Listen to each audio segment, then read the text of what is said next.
Est-ce possible de changer un homme ou une femme qui a un mauvais caractère avant le mariage, donc tu es en couple avec ton copain, ta copine, et puis tu es vraiment irrité parce que soit il parle pas, il est infidèle, il est violent, ou alors ta copine est colérique, elle est impulsive, elle est dure, bref, c'est compliqué entre vous. Et là, la question que tu te poses et qu'on nous pose généralement, c'est de savoir, mais standard divin, voilà les défis, voici les difficultés, les challenges que j'ai en ce moment avec mon partenaire. Et je sais pas en fait si c'est un red flag, si je dois sortir de la relation, si c'est Dieu qui me parle pour me dire sauve ta peau, ou alors là, personne n'est parfait dans la vie, hein, parce que si à chaque défaut on doit fuir, ben finalement on va vivre éternellement célibataire. Donc, je ne sais pas en fait si je dois supporter, si je dois mieux communiquer, mieux patienter, etc.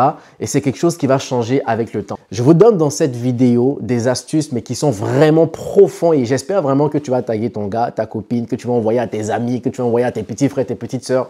Comme ça va aider beaucoup de personnes. On y va? Go! Alors, je vais vous donner une petite analogie et ensuite je vais expliquer. Dans la vie, il y a deux types d'animaux. Il y a des animaux qui sont sauvages et des animaux qui sont domestiques. Les animaux qui sont sauvages doivent rester normalement dans la savane. Pourquoi? À cause de leur caractère indomptable. Il est impossible, malgré tes prières, malgré ta bonne volonté, malgré la gentillesse, malgré le cœur que tu peux y mettre, c'est impossible de dompter un animal sauvage. Et c'est la raison pour laquelle, justement, on le met hors de la maison. Parce que s'il reste dans la maison, il va devenir un danger pour les habitants de la maison. Alors que l'animal qui est domestique, le chaton par exemple, on peut le contrôler, on peut le dompter, on peut créer un cadre qui va respecter, qui sera contraint en fait de respecter. Et regardez un peu, si on prend le lionceau et le chaton, dès qu'ils naissent, les premiers jours, les premières semaines, ils se ressemblent. Hein. Si vous avez bien remarqué, ils se ressemblent. C'est très difficile même parfois de faire la différence. Ils peuvent jouer au même jeu, ils peuvent boire le même lait. Bref, il y a beaucoup de similitudes en fait. Et vous savez, dans la vie, justement, il y a des hommes avec qui on évolue, des femmes avec qui on évolue. On a de la difficulté à savoir si ce sont de bonnes ou de mauvaises personnes. Parce qu'on voit les qualités et puis on voit les défauts.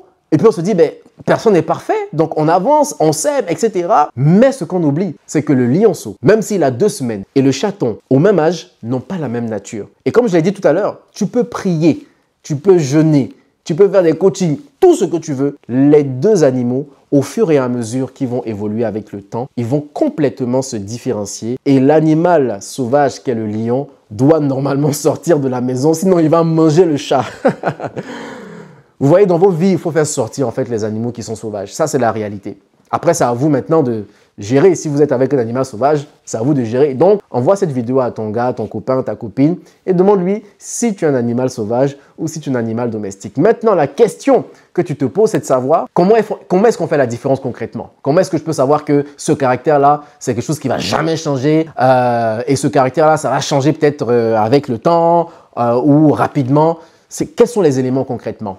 Go, on y va. Première chose, premier élément, et ça c'est vraiment le plus important, c'est la conscience de l'identité de la personne. Lorsque un changement est produit pour faire plaisir à une autre personne, ce changement-là ne va pas durer dans le temps. Je répète, lorsque tu fais des sacrifices et des efforts parce que tu veux être accepté, parce que tu veux être approuvé, parce que tu veux être désiré, parce que tu veux être validé par ton partenaire, tu n'as pas peur tu as peur de perdre ton partenaire, tu veux qu'il soit avec toi, tu veux qu'elle reste avec toi. Tous ces changements-là, en général, seront en fait temporaires. Ça ne pourra pas être durable en général. Tu sais pourquoi? Parce que tu n'as pas la conscience de ta véritable identité. En fait, ta nature en ce moment est totalement contraire aux valeurs des standards divins. Tu fais des efforts pour l'autre, c'est l'autre qui est le bénéficiaire, ce n'est pas toi qui es le bénéficiaire. Voilà pourquoi le conseil que je donne souvent à des hommes et même aussi à des femmes qui sont avec des hommes, en termes de fidélité ou d'infidélité. Vous voyez, quand vous voyez un homme qui est un coureur de jupons, un homme qui est infidèle, un homme qui a commis l'adultère, un homme qui a brisé son engagement dans une relation, que ce soit avant le mariage ou pendant le mariage, bref, la clé pour rester fidèle ou pour travailler dans la fidélité, parce que ce n'est jamais un acquis, mais c'est de savoir en fait, tu es fidèle pourquoi? Tu es fidèle pour qui? Il y a des gens qui sont fidèles parce qu'ils n'ont pas envie de blesser leur partenaire. On va dire que c'est sain ou bien que c'est chou, que c'est mignon, mais le jour où ta femme ou ton mari va te blesser, est-ce que tu es sûr que tu as fait les efforts nécessaires pour demeurer fidèle? Le jour où son visage va t'énerver, est-ce que tu es sûr que tu as fait les efforts nécessaires pour être toujours attentionné, être présent, être à son écoute? Il y a des personnes qui vont rester fidèles. Pourquoi? Parce que j'ai peur de perdre par exemple la garde de mes enfants. J'ai peur des conséquences financières qui peuvent en découler d'une infidélité. J'ai peur de la honte que cela va engendrer envers ma famille, mes amis, mon entourage. J'ai peur par exemple de perdre des positions. Ok? Donc toutes ces motivations ne sont pas en fait adressées vers soi. elles sont adressées vers des avantages qui sont complètement extérieurs. Lorsque tu es un homme et une femme des standards divins et que donc, même si c'est une faiblesse, ok, même si c'est une faiblesse, tu travailles ton caractère dans le but de te satisfaire personnellement, en dépit des avantages que tu peux avoir. C'est-à-dire, pose-toi la question, quelle est la dernière fois que j'ai fait quelque chose pour me satisfaire? Quelle est la dernière fois que j'ai fait un effort, un sacrifice, quelque chose qui m'a vraiment coûté, mais dans le but de me satisfaire? Si on enlève les caméras, si on coupe les réseaux sociaux, s'il n'y a personne qui me regarde, si mon gars m'énerve, ma femme m'énerve, ce qu'elle me demande, être plus attentionné, moins colérique, plus patient, plus à l'écoute, parler son langage, etc. C'est vrai qu'elle peut m'influencer pour me poser de bonnes questions, pour me remettre en question. Mais au final, ce qui va distinguer une personne qui traite un défaut qui est domestique versus un défaut qui est sauvage et donc finalement qui ne va jamais changer, c'est que celui qui a un défaut qui est domestique, sur le coup, ça fait mal. Sur le coup, c'est blessant. Sur le coup, ça peut être humiliant pour la personne qui le subit. Mais lorsque tu commences à travailler sur toi, tu te dis « je le fais parce que j'ai la conscience de mon identité, j'ai des valeurs, je suis un homme de valeurs, je suis un homme de principe ». Ça veut dire quoi? Ça veut dire que si tu es en colère, tu peux crier sur moi, mais moi, je ne vais pas crier sur toi pour te montrer que je peux plus crier sur toi. Non, je ne vais pas commencer à me rabaisser dans le mal, à faire de la surenchère parce que voilà, j'ai fait trop d'efforts, j'ai accumulé et là, je vais te montrer. Non, non, non, non, non, non, non. Ma nature ne dépend pas de mes actions. Ah oui. Non, ma nature ne dépend pas de mon environnement. Ma nature dépend de ce que j'ai accepté, de la révélation que j'ai eue de mon identité. Ça, c'est la première des choses.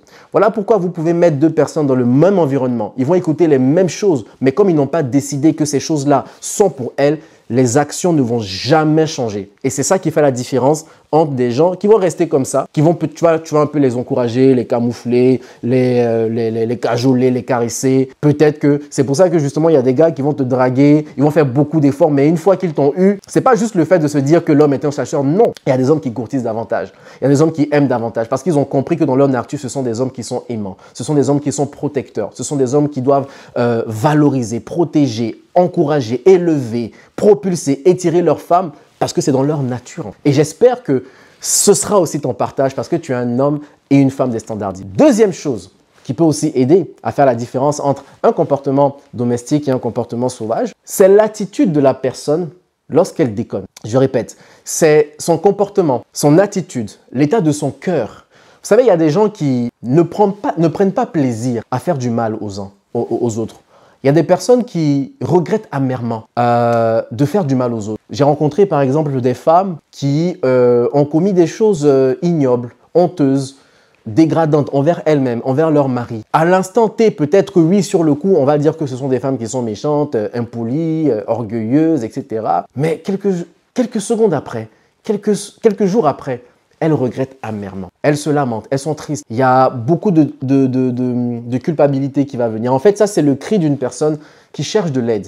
Et il y a des hommes et des femmes comme ça aussi qui ont besoin d'être accompagnés. Je ne parle pas de ceux qui sont fiers, qui revendiquent, qui disent non, je suis comme ça, accepte-moi comme ça ou quoi que ce soit. Non, mais je parle des personnes qui, au fond d'elles, tu sens que le gars ou la go, elle regrette vraiment. Et ce n'est pas juste des paroles, ce sont aussi des actions. Pourquoi? Parce que tu vas voir que dans les actions, la personne cherche de l'aide. La personne veut se faire aider. La personne cherche à s'en sortir. Que ce soit par des livres, que ce soit par des accompagnements, que ce soit par la prière. Une personne qui a la volonté d'avancer, une personne qui est humble et qui a la volonté d'avancer est un cœur domestique. C'est un cœur qui est malléable. C'est un cœur que Dieu peut prendre pour le façonner. On a vu des histoires comme ça. Mais une autre personne qui a un but d'elle-même, qui n'écoute personne, qui est hautaine, qui aime avoir raison, qui est carré, qui dit que tout le monde a tort, etc. Mon gars, Mago, comportement sauvage dans la nature. Après, c'est à toi maintenant de décider. Si tu veux vivre avec ça parce que tu vois d'autres qualités, super. Mais il faut savoir qu'il y a une raison pour laquelle les animaux sauvages sont à l'extérieur de la maison. Parce que peu importe la mignoncité qu'on peut leur accorder, ils peuvent manger les propriétaires de la maison et les enfants des propriétaires de la maison. Donc voici un peu les deux choses que je voulais partager avec toi. J'espère que tu as aimé.